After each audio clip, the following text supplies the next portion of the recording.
Siempre que hablamos de Roma nos enfocamos en los grandes personajes como Julio César, Agripina, Tiberio o Nerón. También se suele prestar mucha atención a los grandes enfrentamientos como Numancia o Alesia. Pero ¿qué hay de la gente del común? ¿A qué se dedicaban o cómo era su cotidianeidad? Afortunadamente para nosotros, los historiadores han dado cara a la sociedad romana y la han estudiado a profundidad, en parte gracias a los descubrimientos arqueológicos como Pompeya y Herculano en el siglo XIX. Así que si te interesa descubrir un poco más de esa sociedad romana, estás en el lugar correcto, porque hoy vamos a hablar sobre cómo era ganarse la vida como panadero en la antigua Roma. Esto es Historia Resumida, bienvenidos.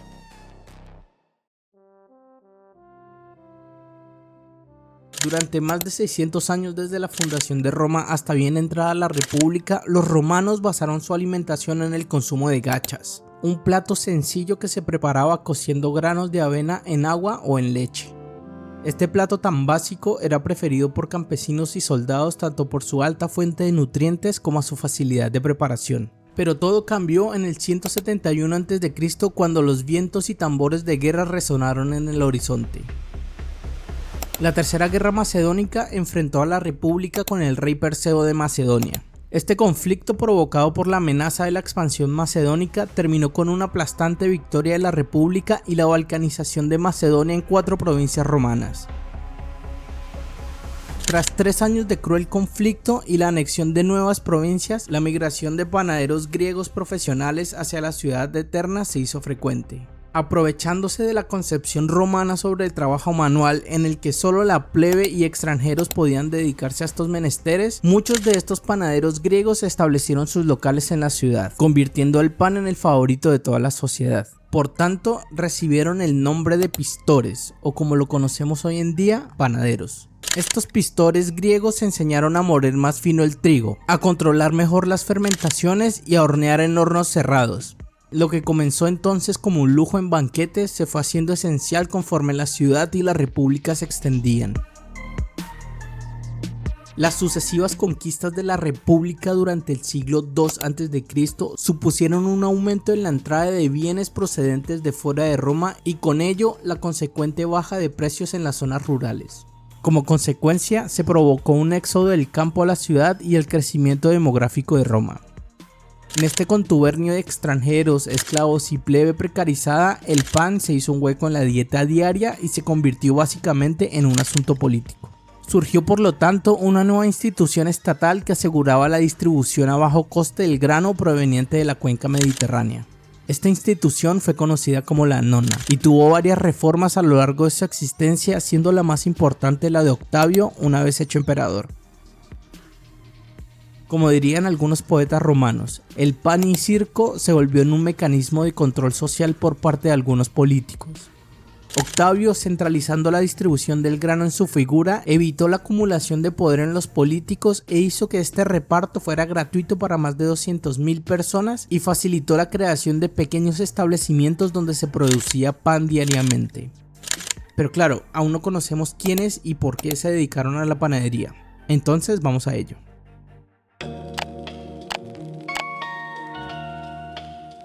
Gracias al asentamiento de los panaderos griegos y la expansión de su profesión, la ciudad se llenó de panaderías con el correr de los años. Pero la cuestión es la siguiente: ¿quién trabajaba en aquellas panaderías que surtían de pan diariamente a Roma? La cosa es que panaderías había muchas y de diferentes tamaños. Todo dependía de su dueño y de las facilidades que el propio Estado le diera a través de la nona. Ahora bien, podría ser un propietario acaudalado en propiedad de varios hornos y panaderías distribuidas por las ciudades o ser un artesano del pan que vive de ello. En todo caso, los trabajadores provenían de un variado abanico de posibilidades. Principalmente trabajaban esclavos especializados en el oficio, libertos que trabajaban por cuenta propia o ciudadanos libres que eran explotados por los grandes propietarios.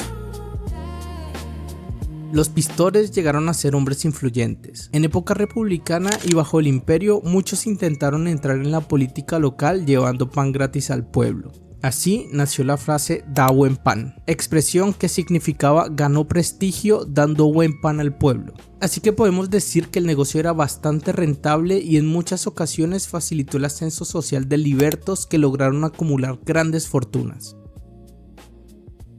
Un caso paradigmático de esto es el caso de Eurísaces, del cual tenemos referencia gracias a las inscripciones en su tumba. La placa reza: este monumento es de Marco Virgilio Eurísaces, panadero y empresario.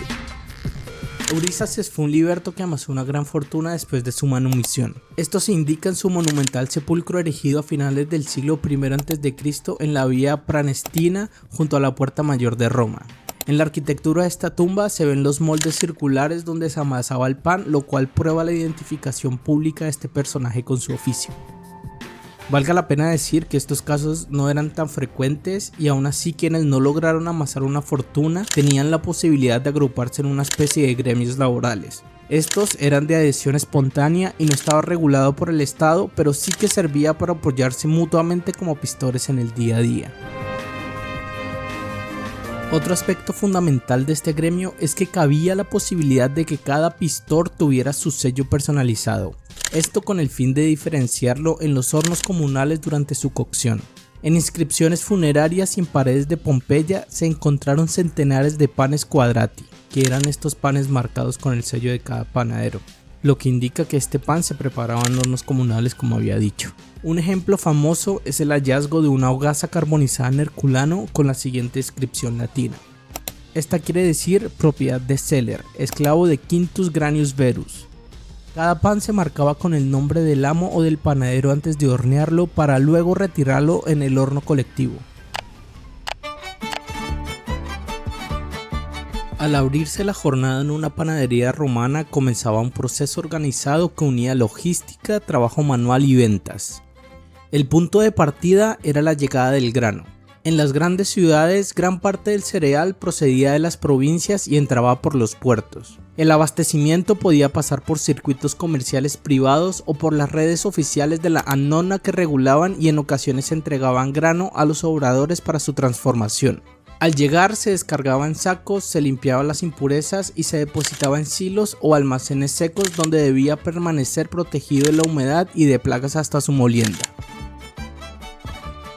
La molienda convertía ese grano en harina y marcaba el ritmo técnico del taller. Muchas panaderías contaban con molinos manuales o impulsados por animales. En ciudades de mayor tamaño existieron molinos hidráulicos que aumentaron la capacidad del procesamiento. La molienda podía realizarse en el mismo pistrinum o en las instalaciones cercanas. La calidad y el tipo de molienda condicionaban la textura de la harina y por lo tanto la categoría del pan. El espacio de trabajo, tal como muestran restos arqueológicos de Pristina en Pompeya y Ostia, combinaba áreas para molienda, depósitos de harina, la mesa de amasado y el horno. El horno, llamado fornax, solía ser de cámara con bóveda y una boca por la que se introducía y sacaba el pan. Enfrente o adosado podía hallarse el mostrador donde se exhibían y vendían los ejemplares. El trabajo cotidiano seguía unos pasos reconocibles: el pesaje de la harina y mezcla con agua y sal, incorporación del fermento, que era preferiblemente de masa madre, y el amasado manual hasta obtener una masa homogénea. Luego venían los reposos de fermentación según la temperatura. Después el formado de hogazas, panes planos o pequeños productos y por último la cocción. Los hornos podían precalentarse con leña, retirarla y aprovechar el calor residual o trabajarse con combustión más continua según el volumen de producción. Existían también métodos más simples como hornear bajo tejas o en vasijas cerámicas para producciones domésticas o raciones menores. Una vez cocido, el pan entraba en la fase comercial. Se sacaba al mostrador donde se fraccionaba, se vendía al contado o se repartía por la ciudad. En la Roma imperial, el Estado intervenía en la distribución mediante subsidios de grano o pan, como ya dije, la annona, y en ciertas épocas la transformación hasta pan acabado quedaba a cargo de los obradores, que cobraban una tarifa por la molienda y la cocción cuando la materia prima procedía de la administración.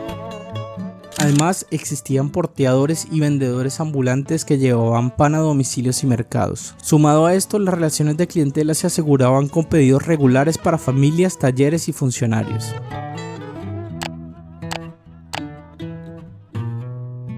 Así que ahí lo tienen, un recorrido de cómo el pan se convirtió en el producto fundamental de la mesa romana y los participantes en el proceso de su creación. ¿Qué llevó a los senadores romanos a dar la espalda al hombre más poderoso de la República?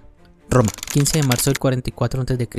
Julio César, confiado y en el apogeo de su poder, entra al Senado sin imaginar lo que está por suceder. En lugar de vítores, hombres a la sombra lo esperan con dagas escondidas entre sus ropajes. Pero ¿cómo llegamos a este punto? En este video te contaré la intriga y los motivos detrás de uno de los hechos más famosos y dramáticos de la historia antigua. Bienvenido.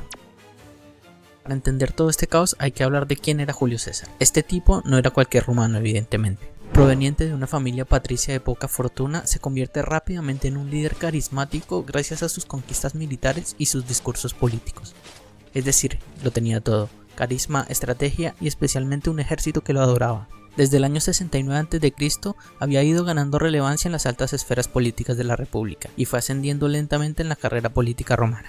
El problema con esto era su carácter ambicioso, que ya se dejaba ver entre los senadores, quienes lo veían como una potencial amenaza contra la República Romana, al menos en su carácter democrático. A muchos senadores les molestaba que con cada victoria César se volviera más y más como un rey. Porque justamente 4 siglos atrás de estos hechos, en el 509 a.C., los senadores de la época habían echado al último rey de la monarquía romana, fundando así la República. Por cierto, dicho rey era Tarquino el Soberbio. Pero bueno, volviendo a lo nuestro, tras una guerra civil en contra de su antiguo aliado Pompeyo, Julio César asumió el poder absoluto en Roma. Hizo nombrar a cónsules de su partido, quienes le devolvieron el favor nombrándolo dictador por 10 años. En la antigüedad, tanto en Grecia como en Roma, el título de dictador era temporal, algo así como un puesto de emergencia para situaciones críticas, y no solía sobrepasar los 6 meses. Sin embargo, César dijo para sí mismo: no, esto me lo quedo para siempre. Eso fue como echarle sal a la herida del Senado. ¿Cómo iba a gobernar una república si todo el poder estaba en manos de una sola persona? Entonces empezaron las reuniones secretas. Ahí, unos 60 senadores liderados por Casio y Bruto, este último era algo así como un protegido de César, decidieron que la única forma de salvar a Roma era eliminando a César. Llegamos entonces al 15 de marzo del año 44 a.C., fecha conocida en la antigua Roma como las Idus de marzo. En los días previos, César recibió numerosas advertencias que presagiaban el peligro, entre ellas sueños inquietantes y cartas anónimas. Incluso un adivino lo alertó directamente pronunciando la célebre frase: "Cuídate de las Idus de marzo". Sin embargo, el dictador no dio importancia a estas señales. Confiado en su posición de poder y en su aparente invulnerabilidad, César desestimó todos los avisos. Aquella mañana, César decidió acudir al Senado, donde lo esperaban tanto sus aliados como sus enemigos. Una vez dentro de la curia de Pompeyo y mientras se encontraba distraído, los conspiradores ejecutaron su plan. Liderados por Casio y Bruto, un grupo de senadores rodeó a César y lo atacó.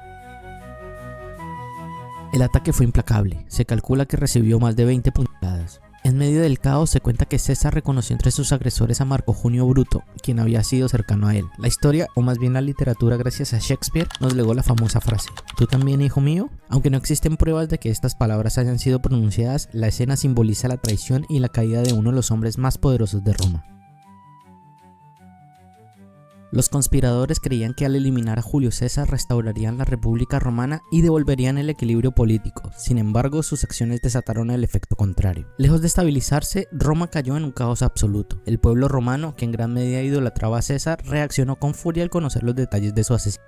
La percepción de César como un líder carismático y defensor del pueblo fue aprovechada por sus aliados más cercanos, Marco Antonio y Octavio, quienes lo convirtieron en un símbolo de mártir. Este sentimiento popular, combinado con la habilidad política de Antonio y Octavio, desencadenó una serie de enfrentamientos que culminaron en una nueva guerra civil.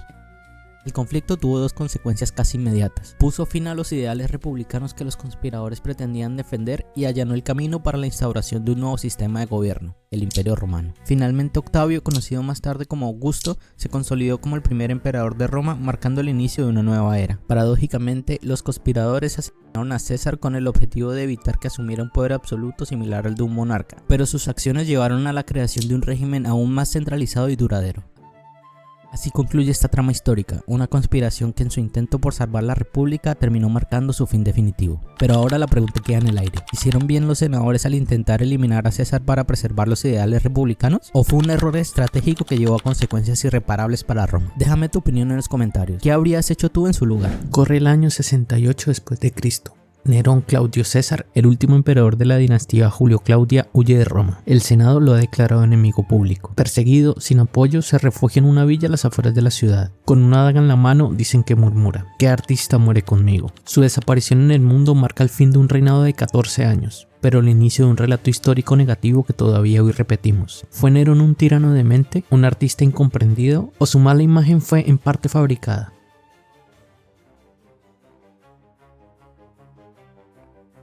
Para entender este asunto necesitamos hacer algo que los historiadores llaman crítica de fuentes, porque casi todo lo que sabemos de Nerón viene de 3 autores: Tácito, Suetonio y Dion Casio. Aunque historiadores, 2 de ellos también fueron políticos romanos, mientras que el otro estuvo cerca del poder en gobiernos posteriores. Tácito es el único que fue contemporáneo, pero durante el tiempo que gobernó no alcanzaba los 14 años, por lo que los 3 escribieron décadas después de Nerón, bajo gobiernos que necesitaban deslegitimarlo para reafirmar su poder. ¿Podemos entonces confiar en ellos? ¿Hay otras voces, papiros, monedas, inscripciones? Sí, pero son fragmentos. Hoy trataremos de separar el mito de la realidad. Vamos a ello.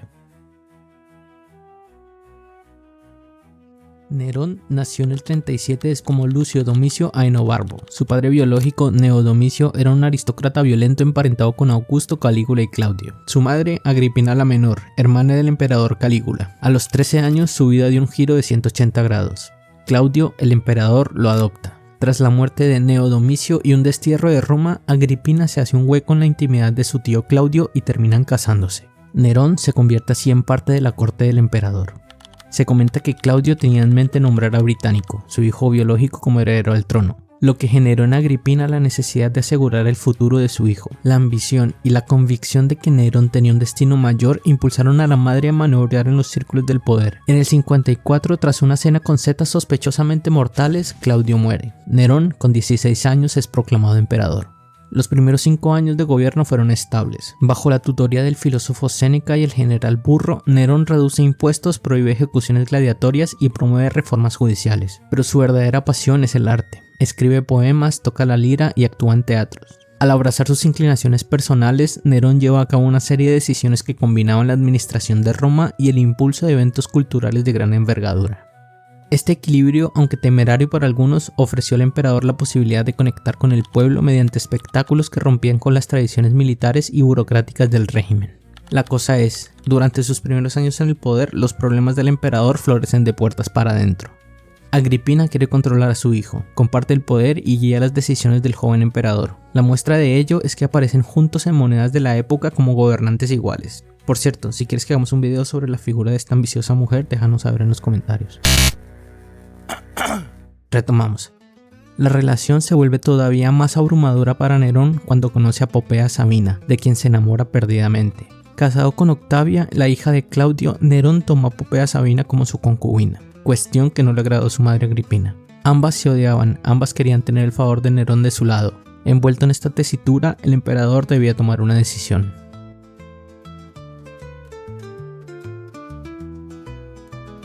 Las diferencias entre la visión política de Agripina y las inclinaciones artísticas de Nerón se tornan irreconciliables. En este clima de desencuentro se produce una serie de maniobras que desembocan en un episodio trágico: el asesinato de Agripina en el año 59. Nerón sabía que desvivir a su madre no sería bien visto por el Senado ni por el pueblo, por lo que ideó un plan disfrazado de accidente. Invitó a Agripina a celebrar las fiestas de las Quincuatrías en Baiae, una villa en la bahía de Nápoles. Para el regreso de su madre a Roma, le ofreció una embarcación trucada para que se hundiera en el mar. La noche del plan, Agripina abordó el barco. En medio del viaje, un mecanismo activó el colapso del techo de la nave. A pesar del caos, Agripina logró sobrevivir. Al notar que el barco no se hundía, los marineros intentaron volcarlo, pero ella logró nadar hasta la orilla y refugiarse en su villa de vuelta. Nerón, al enterarse del fracaso, entró en pánico. Convocó a su consejero Séneca, quien le aconsejó actuar rápido. Su jefe de guardia pretoriana, Aniceto, fue enviado con un grupo de soldados a la villa de Agripina. Los soldados irrumpieron en su casa y la encontraron acostada en su lecho. Cuando le anunciaron su destino, Agripina con frialdad les ofreció su vientre y dijo: "Golpeen aquí, pues aquí estuvo mi hijo", refiriéndose al lugar donde había gestado a Nerón. Para justificar este vil asesinato, Nerón difundió la versión de que Agripina conspiraba contra él. Usó como justificación el mito griego de Orestes, quien mató a su madre Clitemnestra por orden de Apolo. Nerón se declara víctima de un destino divino y como garante de la estabilidad del imperio. Las razones de la conjura contra su madre se ligan íntimamente a esto último. Con Agripina fuera del camino, Nerón se casó con Popea Sabina en el 62. Para hacerlo, acusó a su primera esposa Octavia de adulterio, la exilia y la ejecuta. Suetonio narra que Popea murió en el 65 por una patada de Nerón estando embarazada. ¿Es esto verdad? Pues las fuentes son hostiles, pero el daño está hecho. Nerón es ahora un monstruo para la historia.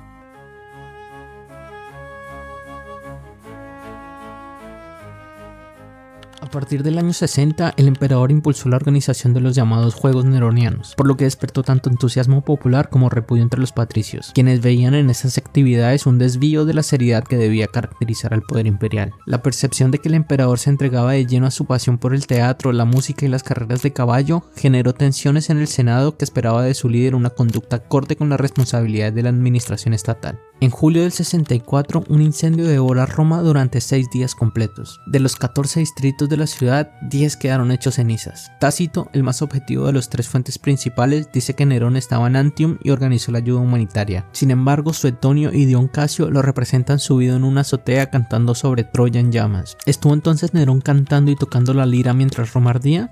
La verdad es que no hay pruebas de ello y todo parece indicar que fue tan solo un rumor posterior para desacreditar su figura. La realidad es que Nerón usó el incendio para construir la Domus Aurea, un palacio de 80 hectáreas con lagos artificiales y un coloso de bronce de sí mismo. Para pagarlo, subió los impuestos en las provincias y saqueó templos en Grecia, por lo que su figura empezó a resquebrajarse, especialmente ante los poderes provinciales. Lo que sí parece ser cierto es que Nerón necesitaba culpables y los cristianos, una secta minoritaria, fueron el chivo expiatorio perfecto. Tácito escribe: se les arrojó a los perros, se les crucificó, se les quemó como antorchas humanas.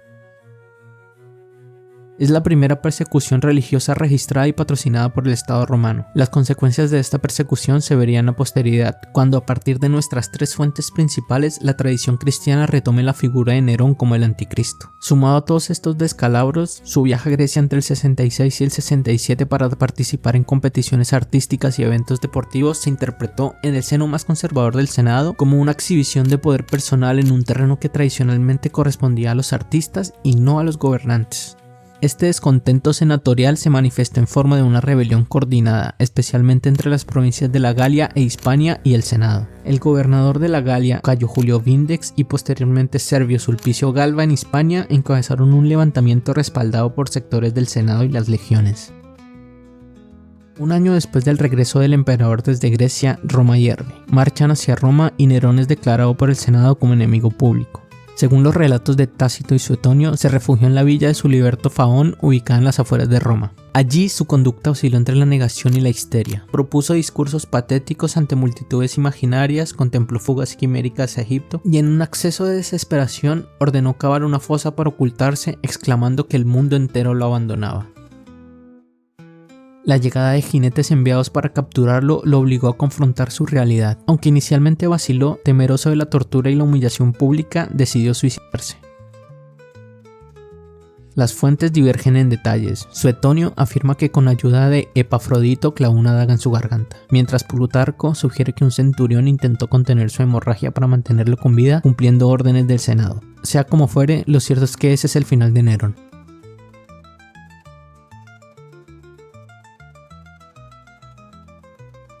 Tras el colapso del gobierno neroniano y la muerte del emperador, la figura de Nerón se convirtió en un elemento clave en la narrativa que justificó el ascenso de la dinastía Flavia y la reestructuración del poder en Roma. La imagen negativa del emperador no surge de un análisis unívoco de los hechos históricos, sino de la acumulación de las interpretaciones, prejuicios y estrategias políticas que han servido para justificar los cambios en el poder. Tras su muerte, el Senado romano declara la damnatio memoriae contra Nerón, una condena oficial para borrar su nombre y legado. Estatuas son decapitadas, inscripciones raspadas y monedas fundidas. En el foro de Pompeya, un grafite del 79 muestra su nombre tachado con la palabra monstrum. Vespasiano, el nuevo emperador, necesitaba legitimarse. ¿Cómo lo hizo? Contrastando su imagen de general austero con la figura del emperador derrochador y artista que representaba a Nerón. Por ejemplo, construyó el Coliseo sobre los cimientos de la Domus Aurea, un claro gesto simbólico, el pueblo sobre el lujo. Por su parte, la tradición cristiana en particular encontró en la figura del emperador un blanco perfecto para proyectar su propio rechazo a las conductas que contravenían los valores morales que defendían, reforzando aún más el relato negativo.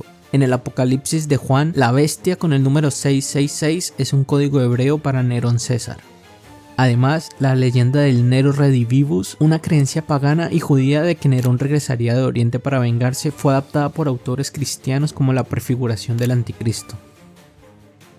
Esto nos indica que la interpretación de la vida y las decisiones de Nerón se analizan por tanto no solo desde la perspectiva de los hechos históricos en sí, sino también a partir del proceso de construcción de la memoria histórica tanto de quienes lo sucedieron como de la tradición cristiana posterior. Los registros oficiales, las inscripciones y los relatos que han llegado hasta nosotros permiten entender cómo a lo largo de los siglos se han elegido determinados episodios para reforzar una imagen negativa de Nerón, lo que no supone la no existencia de fuentes que contradigan dichos relatos.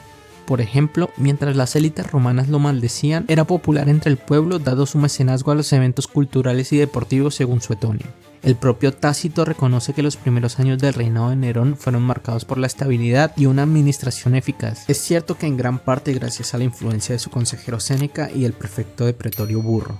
Su reconstrucción de la ciudad tras el incendio del 64 incluyó la implementación de nuevas normativas para prevenir futuros desastres, con calles más amplias y edificios de ladrillo en lugar de madera. A pesar de la controversia sobre la construcción de la Domus Aurea, muchos historiadores coinciden en que estas reformas modernizaron la capital del imperio.